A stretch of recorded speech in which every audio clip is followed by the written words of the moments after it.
Hello, in this video I'm gonna show you how to set a do not disturb schedule on your DJI ROMO.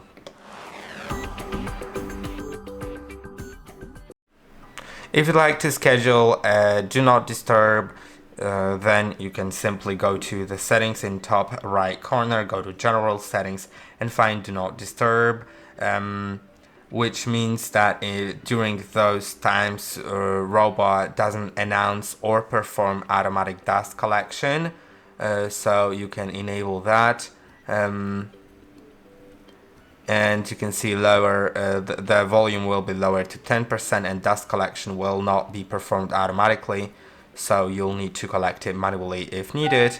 Let's click on OK. You can click on start and end time and adjust them. Or just disable it if you don't need it anymore. And I hope that this video was helpful. Don't forget to like and subscribe, and I'll see you in the next one.